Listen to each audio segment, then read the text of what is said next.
Hello there, and welcome to the channel. My name is Videosyncratic, and several months ago I began a project to cover the origins, mythological or otherwise, of every one of the monsters featured in Bloodstained, Ritual of the Night. Despite beginning last October, I still only have 2 episodes of that series finished, and so I think it is high time that I picked it up again with a special episode. This video is going to focus on a single monster, one that is very well hidden, and which may even have passed you by if you didn't know where to look. As this is a secret enemy, there will be spoilers throughout the video, and so if that matters to you, then you may wish to stop watching immediately. One additional warning before I begin: this is not a gameplay video on how to encounter this monster. Instead, it is a look at the urban legend which inspired its design. If you are looking for a tutorial on this monster, then you can check out that made by the Kunekune, whose video on the subject is linked in the comment section below and is also used throughout this video. Without further ado, the topic of this episode is the Kunekune, a creepy creature that occupies spot number 44 in the in-game bestiary.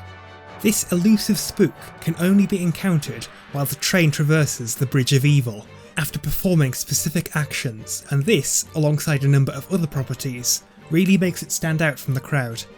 From the internal perspective of the Bloodstained universe, the Kunekune appears to be another variation of 𝘬𝘪𝘳𝘢𝘀, as indicated by its amorphous composition, tubular limbs, and its vague resemblance to a humanoid skeleton. However, the Kunekune is also a direct reference to a Japanese urban legend that bears the same name. Speaking of names, what does Kunekune actually mean? As given away by the fact that it is written in katakana rather than other characters, Kunekune is a Japanese mimetic word that is a kind of ideophone.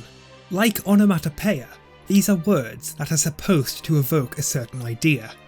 However, unlike onomatopoeia, these are not just limited to describing sounds, but can also apply to a vast array of different sensations. In this case, Kunekune is intended to evoke the motion of something winding, wriggling, writhing, twisting and turning, amongst other similar motions, and hence the Kunekune is sometimes named as the writhing body in English. With its name now covered, let us examine the urban legend of the Kunekune. In a typical sighting, the so-called writhing body appears as a thin white humanoid that can only be seen from far away. Due to the distance they are typically seen at, all other features remain indistinct beside that which characterises them. They always have long limbs that are perpetually wiggling about as if caught in a stiff breeze, even if there is no wind at all. Like all urban legends, the specifics of an encounter change between different tellings, but it is generally agreed that trying to take a closer look is a very bad idea, which typically ends in either insanity or death. Whether this is a simple side effect of the Kunekune's presence, or if it instead takes a more proactive role in killing all who observe it, all depends on the teller of the story in question. I'm sure that some of you who have already been lucky enough to encounter it in-game will have noticed how some of these features are portrayed, but let us count the ways. Firstly, the Kunekune is a bright and metallic silvery white, in stark contrast to its 𝘬𝘬𝘢𝘀 cousins. Secondly, it has its characteristic perpetually flailing limbs. Thirdly, it initially appears only as an indistinct figure in the far distance, but becomes a very real danger when it's up close and personal. Finally, when it's close, looking directly at it is extremely dangerous. The player will receive the cursed status effect and take tremendous damage over time as long as they are directly facing its front side. Of course, some artistic license has been taken, perhaps most notably in terms of its location. Most Kunekune stories have it appear in fields at midday, while the in-game entity appears over the surface of a lake at night. However, even this has some precedent, as some tales instead have the Kunekune appear on open seas. I feel it is my duty to share some explanations of what suspected Kunekune sightings could actually be. A common one is that they are simply scarecrows, which are either actually being blown about on the wind, or the interference caused by light passing through tall plant stalks gives them the illusion of perpetual motion. A selection of other optical illusions could also be to blame, and some of the more vivid cases could even have been brought about through sunstroke or dehydration.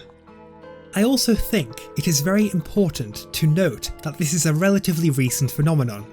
These are not venerable yokai that have been a part of Japanese folklore since time immemorial, but instead originate from a number of message board posts dating to 2003. My personal interpretation of how this phenomenon may have started is that it began as a series of short stories posted to the internet and told from a first-person perspective to make them seem more believable. I think it likely that it then spiralled from there, resulting in multiple supposedly real sightings of the Kunekune, and contributing to it becoming a fully fledged urban legend. Before I wrap this episode up, I would like to cover one last thing: why the Kunekune is entry number 44 in the in-game bestiary, and hence the significance of the number 4. I assume that this is familiar to most people with a passing knowledge of Japanese culture, but I still want to cover it anyway. In Japanese, the word used for the number 4 is a near homophone for the word used for death. As such, the number 4 has acquired quite a macabre reputation, and a general association with misfortune. This isn't just applicable to Japanese, as similar situations occur in other language which were historically heavily influenced by Chinese.